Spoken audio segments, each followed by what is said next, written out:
I acknowledge I will never convince the Orthodox, those who believe modern interpretations, to consider another paradigm.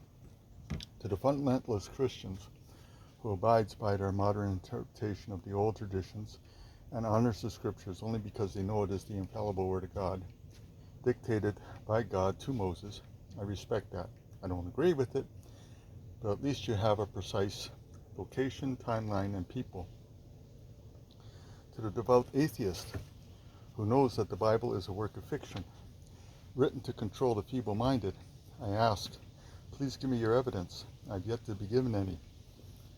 At least the fundamentalists have names, location, and time.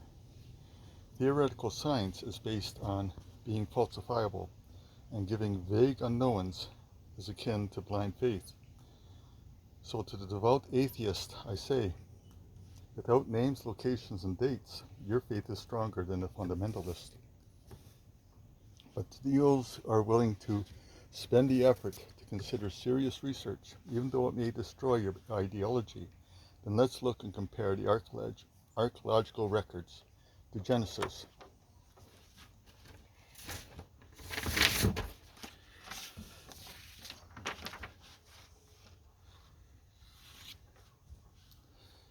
About 3350 BC, 250 years before the death of Adam, writing was initiated in the form of proto-cuneiform, a pictographic style of writing used for administration purposes like inventory and accounting. By 3200 BC, 150 years prior to Adam's death, proto-cuneiform progressed from complex pictograph to simpler symbols, allowing for verbs, adverbs, and adjectives, allowing recording of history and legal documents. Since God promised that the serpent would be destroyed by the offspring of the woman, Eve, a personal branch of the family tree could be considered a legal requirement to obtain a potential future inheritance from God. Was Enoch involved with the development of the majority of the first 5 chapters of Genesis? I don't know, but it seems coincidental that his lifespan almost mirrored the beginning processes of early writing. Shortly after God took him, there was a direct change of writing direction, and 100 years after that, symbols represented sounds and not ideas or actions. At this stage, using expensive tablets for fiction would have been obscene. A 200-page Harlequin romance novel would take up over 1 meter, over 3¼ feet of shelf space. For this reason, only unusual or unique events would have been recorded. After all, why take the space to record something that everyone was aware of?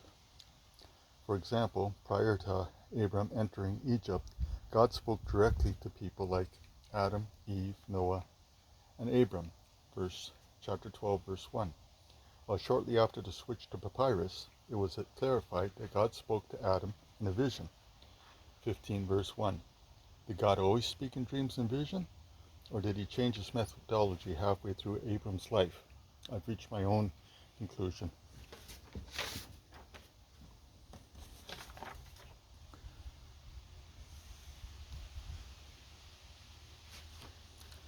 Of course, what was written changed with time. I believe that some of the Nephilim texts that survived the Great Flood merged and expanded the stories for public or royal entertainment.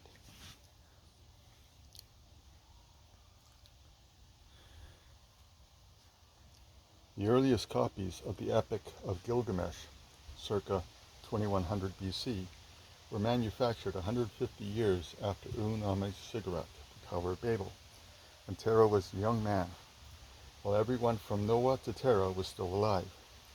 Today they consist of incomplete fragments of 9 independent tablets containing 5 heroic tales of King Gilgamesh, 2 royal praise poetry and hymns, and 2 city laments.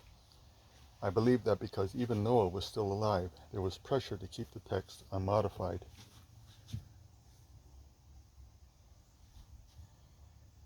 The Old Babylonian version, circa 1800 BC, has written the earliest stories together into a continuous plot.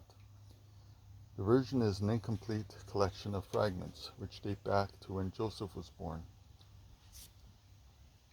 Everyone who stayed in summer had already died, allowing the manufacturers to take artistic license and embellish the story. The classic, most complete 12-tablet edition, the standard Babylonian version, circa 1300 to 1000, were fabricated during the years between Moses and King David. Abraham's copy was personal. He valued them as autobiographies.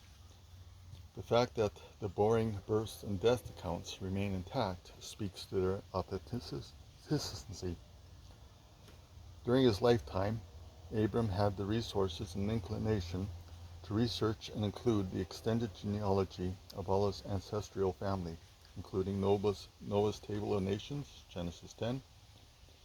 For the next 2 centuries, from Abram's call until Jacob entering Egypt, Abram's descendants also had the same wealth and motivations, extending Lot's and Esau's families, and Jacob also including Eliphaz's Book of Job.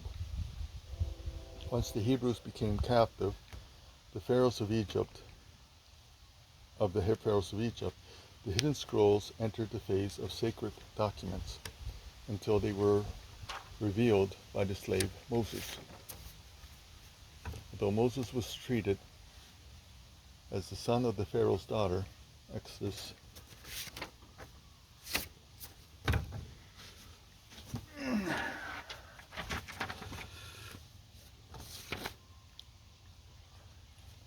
Although Moses was treated as the son of the Pharaoh's daughter, Exodus 2, verse 10, the same is true of the Master's true son, Galatians 4, verses 1 and 2.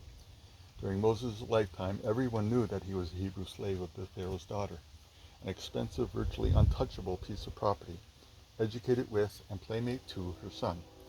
Once the heir becomes of age, the childhood friend becomes his personal attendant, responsible for the heir's entire house, but still a slave.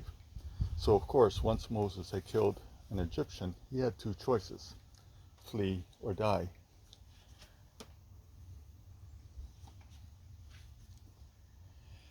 Exodus 2, verse 15. 40 years later, when Moses returned, he knew from his father, when he was a youth, where all the sacred texts were hidden. During the 40 years in the wilderness, he had Genesis recopied on new papyrus, expanded Leviticus, and wrote 3 more scrolls, Exodus, Numbers, and Deuteronomy. During the time of the kings, the Hebrew history was condensed into the Chronicles so that the sacred Hebrew scrolls wouldn't have to be touched by the visiting dignitaries. The original sacred scrolls were copied, basically unaltered, for thousands of years. However, obviously one student did include of the Chaldeans during the reign of the kings, between the invasions of Assyria and Babylon. Of course, because the earliest existing scrolls are photographs of the Dead Sea Scrolls, the actual Dead Sea Scrolls having deteriorated due to exposure to light, humidity, and handling. My beliefs, although based on archaeological evidence, are speculative. However, Paul does tell Peter to always be prepared to defend his beliefs. 1 Peter chapter 3, verse 15. My name is Richard. This is my defense of the book of Genesis.